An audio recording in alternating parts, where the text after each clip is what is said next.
Bienvenidos amigos al desarrollo de las preguntas claves que cada semana colocamos en la página Facebook de la Unión Peruana del Sur. En esta oportunidad estamos con una linda lección de escuela sabática, el libro de Hechos, y hablando acerca de la historia de la iglesia primitiva. El título de la lección es La vida en la iglesia primitiva. Entonces vamos rápidamente por la pregunta número 1 de la lección de la escuela sabática. Dice lo siguiente: la iglesia primitiva se desprendió de sus bienes materiales porque tenían un firme compromiso social y deseaban eliminar la pobreza en Jerusalén. Es cierto que la Biblia nos dice que los cristianos vendían sus propiedades, se despojaban de sus bienes materiales, pero ¿cuál era la razón de todo esto? ¿Porque querían acabar con la pobreza? ¿Porque tenían un fuerte compromiso social? ¿O había alguna razón más espiritual? Bueno, la palabra de Dios nos menciona esta realidad y la lección de escuela sabática comenta lo siguiente: la iglesia se desprendió de sus bienes materiales. Como percibían que el tiempo era corto, vendieron todo lo que tenían y se dedicaron a la camaradería, mientras seguían dando testimonio de Jesús, pero solo en Jerusalén. Es decir, se habla acerca de un periodo inicial de la historia de la iglesia. Ellos sentían que la venida de Cristo sería tan rápido, tan breve, que ya no era necesario que puedan tener sus posesiones materiales. Evidentemente no habían entendido muy bien cómo era que se iban a desarrollar los acontecimientos. Pero la sinceridad de su corazón hacía que ellos se despojen de sus bienes materiales con el propósito de poder enfocarse solo en la venida de Cristo. Todo lo que tenía que ver con la predicación del Evangelio era apoyado a través de la venta de sus bienes materiales. Entonces, vamos a decir que la respuesta es falso. La respuesta falso. Pregunta número 2. Los hogares desempeñaron un papel clave en la vida de la iglesia primitiva. Allí se llevaban a cabo los elementos distintivos de la devoción cristiana. ¿Cuál fue el papel de los hogares?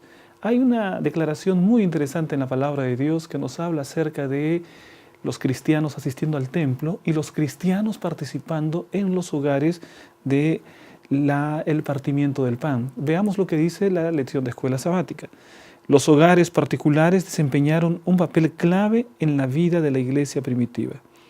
Dice allí, pero los elementos distintivos de la devoción cristiana se llevaban a cabo en los hogares.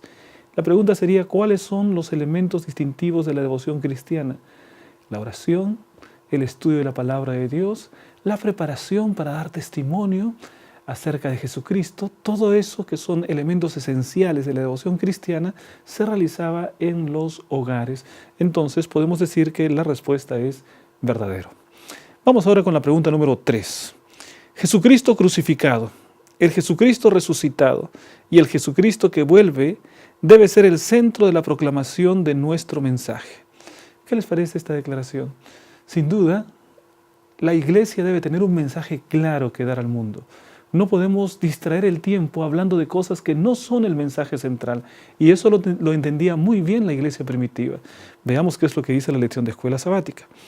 Incluso en el contexto del mensaje de los 3 ángeles de Apocalipsis 14, el Jesucristo crucificado, el Jesucristo resucitado y el Jesucristo que vuelve debe ser el centro de la proclamación de ese mensaje. Así es, queridos amigos, de la misma manera como la iglesia primitiva tenía un enfoque cristocéntrico, nuestro mensaje también tiene que tener un enfoque cristocéntrico. Hablamos de doctrinas, enfoque cristocéntrico. Hablamos de profecías, un enfoque cristocéntrico.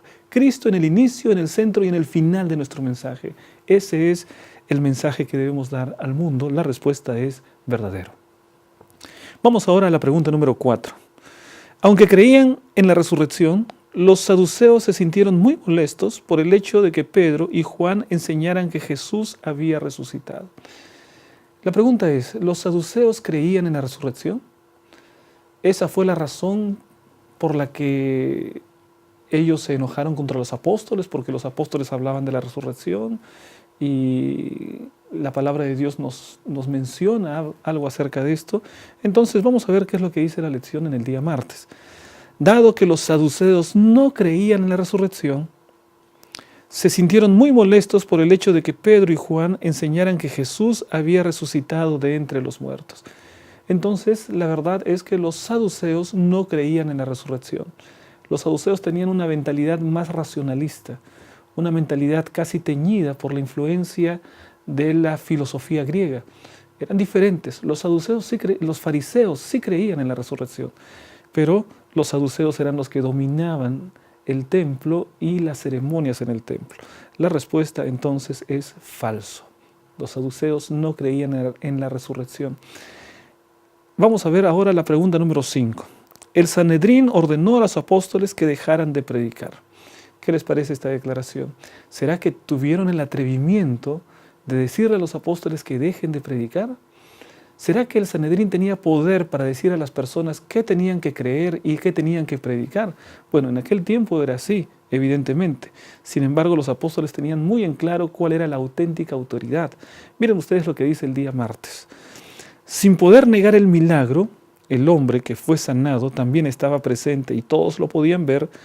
El Sanedrín les ordenó a los apóstoles que dejaran de predicar. Entonces, podemos decir que la respuesta es verdadero. Vamos ahora a la pregunta número 6. El problema fundamental de Ananías y Zafira era el intento de quedarse con el dinero a través de un plan cuidadosamente elaborado. Sin duda, Ananías y Zafira constituyen una pareja que no es de ninguna manera ejemplo para ningún cristiano. Ellos querían aparecer como personas piadosas, como personas que daban para la obra, quizá para tener una influencia mayor en la iglesia, pero cuando vieron que el dinero que ellos habían prometido era mucho más de lo que ellos esperaban, entonces decidieron dar solo una parte. Es decir, no quisieron cumplir con la promesa que habían hecho a Dios. Miren el comentario del día miércoles. Evidentemente, el problema fundamental de Ananías y Zafira no era el intento de quedarse con el dinero, sino la práctica del engaño dentro de la comunidad. Es decir, el intento de quedarse con el dinero podría ser un gran problema, pero mucho peor era el problema de introducir el engaño en la comunidad, la falsedad dentro de la iglesia primitiva. Eso podría extenderse y por eso es que Dios actuó de una manera tan rápida y de una manera tan drástica, porque se trataba de algo que era indeseable dentro de la iglesia primitiva. La respuesta entonces es falso. Vamos ahora con la pregunta número 7. La vida comunitaria de la iglesia primitiva se debía a la convicción que Cristo vendría en breve. ¿Qué les parece esta declaración? Había una vida comunitaria. ¿Qué quiere decir esto? Dice la palabra de Dios que todos vivían en común, compartían todas las cosas y atendían a cada uno según su necesidad. Vendían sus cosas y después vivían en común. Evidentemente esto fue solamente un breve periodo. Y veamos qué es lo que dice allí la lección en el día miércoles. Aunque la vida comunitaria de la iglesia era resultado de la convicción de que Jesús estaba a punto de venir, un acto como el de Ananías y Zafira en una etapa tan temprana podría desacreditar la importancia de la lealtad a Dios. Entonces se habla de la vida comunitaria y se habla que era el resultado de que Jesús, de la convicción de que Jesús estaba a punto de venir. Entonces, la respuesta es verdadero. Ellos vivieron en común, vendieron todas sus cosas para después vivir en común y atender las necesidades porque tenían la convicción que Jesús vendría en sus días, que no tardaría. Por supuesto, ellos no tuvieron una comprensión muy clara acerca de cuál era el cronograma profético de Dios. Vamos ahora a la pregunta número 8. Lucas, en el libro de Hechos, dice que la sombra de Pedro tenía realmente un poder curativo. ¿Es eso lo que dice el libro de Lucas, llamado el libro de Hechos, escrito por Lucas? ¿Realmente eso es lo que dice que la sombra de Pedro podía curar? Bueno, veamos la declaración que dice la escuela sabática. Sin embargo, dice aquí, Lucas no dice que la sombra de Pedro realmente tuviese poder curativo, sino que la gente creía que era así. Es decir, la idea de la gente era que la sombra de Pedro podría curar. Pero no había ningún poder ni en Pedro ni en la sombra de Pedro. El poder estaba en Jesucristo. Era Jesucristo el que sanaba. Era Jesucristo el que hacía los milagros. No era ni Pedro ni su sombra. Por lo tanto, lo que la Biblia dice es lo que la gente creía. A veces, tristemente, entre los seres humanos hay la tendencia a crear supersticiones. No era la sombra de Pedro. Era la mano de Jesús, era la presencia de Cristo. Por lo tanto, la respuesta es falso. Pregunta número 9. Según Gamaliel, si el movimiento cristiano era de origen humano, pronto desaparecería, pero si era de origen divino, nadie podría detenerlo. Qué sabio este hombre Gamaliel, ¿no es verdad? Cuando la gente estaba debatiendo, estaba diciendo vamos a destruir, vamos a perseguir, entonces la serena y prudente voz de Gamaliel lo que dijo fue exactamente eso. Vamos a ver lo que dice la lección del día jueves. Gamaliel trajo a la memoria que otros dos movimientos rebeldes en la historia reciente de Israel también habían atraído seguidores y habían causado agitación. Más adelante dice, la lección que extrajo fue que si el movimiento cristiano era de origen humano, pronto desaparecería. Por otro lado, si se trataba de un movimiento divino, como decían los apóstoles, ¿qué esperanzas tenían ellos de poder resistirlo? Es decir, mientras había algún grupo que quería empezar a luchar contra los cristianos, Gamaliel da un consejo tremendo. Él dice lo siguiente, si el movimiento cristiano no tiene su origen en Dios, entonces solito va a desaparecer.